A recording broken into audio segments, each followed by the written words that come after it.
Bigyan natin ng reaksyon itong mga pahayag ni Senator Aquilino Pimentel sa isang interview na kung saan nananawagan na siya sa taong bayan na mag-ingay, makialam na sa nangyayaring kabalastugan sa ating bansa, lalo na sa budgeting. Okay, so ito, vlog ni Jones Day Channel, panood ko, maganda. So, pakinggan natin ito at bigyan natin ng reaksyon. Ito, hindi na nakapagpigil si Senator Coco Pimentel. Nananawagan na mag-ingay. Mag-ingay na po ang mga member ng mga PhilHealth, ang mga health advocate, dahil nga po, winalang hiya itong budget ng Pilipinas. Winalang hiya po ng ilang mga senador, ilang mga congressman. At hindi na po si Senator Coco Pimentel medyo malumanay magsalita, pero napipil ko galit eh. Galit yung mama. At nananawagan na nga, mag-ingay na. At hindi lang yon. Pumunta po sa Supreme Court, questionin itong mga pinaggagawa nila sa budget ng Pilipinas. Pag-usapan po natin yung ginawa rin ni Grace po. Kaya po maganda pong pag-usapan yan. Pakinggan po muna natin itong interview kay Senator Coco Pimentel. Is that lawful?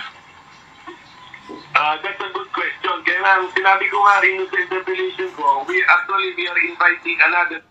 Yung question ni Ted Pailonga, is that lawful? Yung zero budget ng PhilHealth. So, ang sagot ni Coco Pimentel is, pakinggan natin.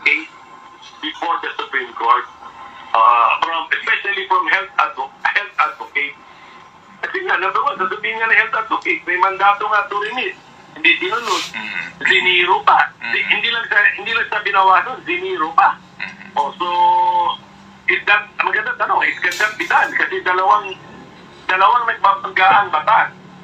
Isa about the budget, isa about tax collection and the health and the remittance for health. So yung pangalawa, very specific yung pangalawa actually. Para sa akin, mas specific law yung sinasabi mo na ito yung formula para ito yung halaga na ibibigay mo sa PhilHealth. Very specific yun kaysa sa budget law na general. So, wala na po sa tingin ko.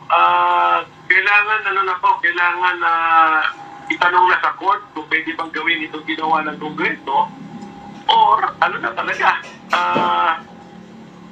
Mag-ingay na po ang mga matatamaang mga membro ng PhilHealth or ang mga health advocate. So, yun. Narinig. So, very clear. Mag-ingay na ang mga maapektuhan na PhilHealth members. Tayo lahat eh. Under po sa Universal Healthcare Law, mandated po na lahat ng Pilipino member. May mga Pilipinos na hindi makakayang magbayad ng contribution. Yung indirect contributors, mga indigents, mga senior citizens, mga persons with disabilities. Sinero budget.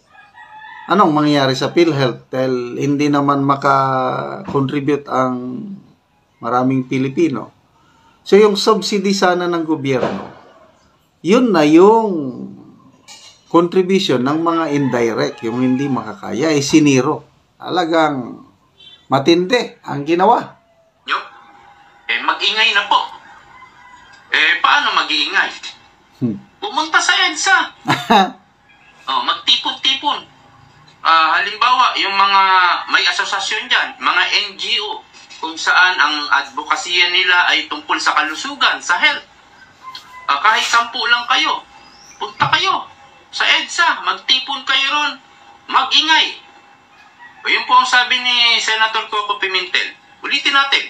So, wala na po sa tingin ko. Kailangan itanong na sa court kung pwede bang gawin itong ginawa ng Kongreso or na talaga. Mag-ingay na po ang mga matatamaang mga membro ng PhilHealth or ang mga health advocate. So, yun po. Napipil nyo rin ba si Senator Coco Pimentel? galit na eh. Kaya lang, hindi siya yung taong sumisigaw, di ba? Yung nagwawala, hindi siya ganun eh. Kilala naman natin, matagal na. Ganun talaga siya magsalita. Pero napipil ko, buisit na yung tao. Dahil mayroon na pala siyang demanda nakaraang taon dito po sa budget ng 2024. Meron na siyang demanda, kaya lang, walang desisyon hanggang ngayon. Pending. Matatapos na yung taon, December na, wala pa rin desisyon. Doon sa mga hinain niyang mga reklamo na sa tingin niya ay unlawful. No? Ang petisyon o reklamo ni Senator Pimentel, yung 2024 budget, yung biglang lumobo ang unprogrammed funds. Naging 800 billion. So, yung unprogrammed, parang yun na yung mga pork barrel nila ngayon. So, tama. Itong si Jones Day Channel na matatapos ng taon, wala pa rin action ng Supreme Court. So, ito na naman, budget for next year, lumobo na naman, dagdag bawas, at ang malaking reklamo is yung PhilHealth, zero. Binawasan ang education budget ng ilan yun, 22 million. Tapos naidagdag yung AKAP, pinaghati-hatian na lang ng mga kongresista at senador. Grabe. At naulit na naman ilang times, ilang beses po na ang konstitusyon, ang batas ng ating bansa ay winalangya na naman. Yun ang term ko eh. Hindi na po sinusunod yung batas ng mga... Kasi sila yung gumagawa ng batas, sila rin ang sumusuway sa batas. Okay, magbasa tayo ng mga comments. Francis Garcia, lahat ng employees, even employers, are paying PhilHealth contribution regularly. Abay, milyon ang magpro-protesta nito, praying na maisama ito sa concern ng INC at ibang religious group at magsama-sama sana sila para ipagtanggol ang pera nating lahat para mawala naman ng korupsyon. Yan ang reason kaya ayaw nila sa hindi magnanakaw. So, mas gusto nila yung kapwa nila magnanakaw. Sabi na isa, dapat talaga mag-people power na. Sobra na kagahaman ng gobyerno na ito. Marlboro Bulyosos, tayo na mga Pilipino, sobra na ito. Francis Grace, sana mag-people's power na sana.